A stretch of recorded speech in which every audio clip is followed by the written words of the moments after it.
बसंत पंचमी कथा। पौराणिक कथा के अनुसार सृष्टि के प्रारंभिक काल में भगवान शिव की आज्ञा से भगवान ब्रह्मा ने जीवों, खास तौर पर मनुष्य योनि की रचना की। लेकिन अपनी रचना से वे संतुष्ट नहीं थे। उन्हें लगता था कि कुछ कमी रह गई है, जिसके कारण चारों ओर मौन छाया रहता है। हालांकि उपनिषद व पुराण ऋषियों को अपना अपना अनुभव है। अगर यह हमारे पवित्र सद्ग्रंथों से मेल नहीं खाता तो ये मान्य नहीं है। तब ब्रह्मा जी ने इस समस्या के निवारण के लिए अपने कमंडल से जल अपने हथेली में लेकर संकल्प स्वरूप उस जल को छिड़ककर भगवान श्री विष्णु की स्तुति करनी आरंभ की।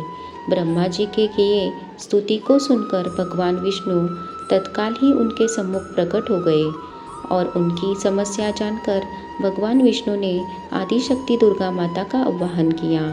विष्णु जी के द्वारा आह्वान होने के कारण भगवती दुर्गा वहाँ तुरंत ही प्रकट हो गई।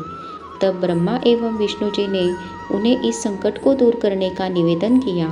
ब्रह्मा जी तथा विष्णु जी बातों को सुनने के बाद उसी क्षण आदिशक्ति दुर्गा माता के शरीर से श्वेत रंग का एक भारी तेज उत्पन्न हुआ, जो एक दिव्य नारी के रूप में बदल गया।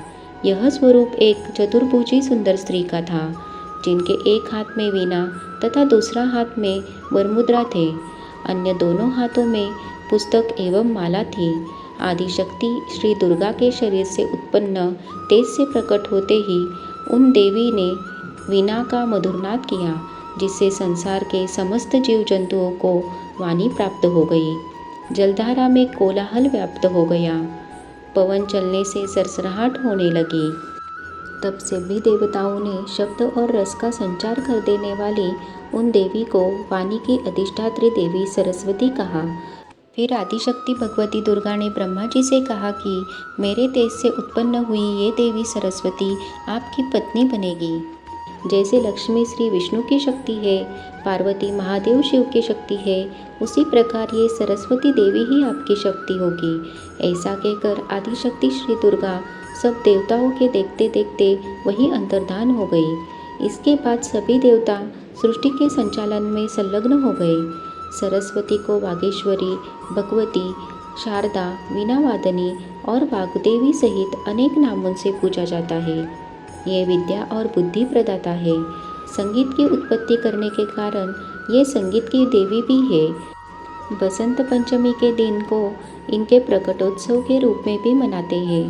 पुराणों के अनुसार श्री कृष्ण ने सरस्वती से प्रसन्न होकर उन्हें वरदान दिया था कि वसंत पंचमी के दिन तुम्हारी भी आराधना की जाएगी, और तभी से इस वरदान के फलस्वरूप भारत देश में वसंत पंचमी के दिन विद्या की देवी सरस्वती की भी पूजा होने लगी।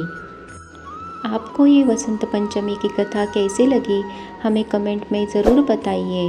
अगर आपको ये वीडियो पसंद आई है तो हमारे चैनल को लाइक, शेयर और सब्सक्राइब करना ना भूलिए।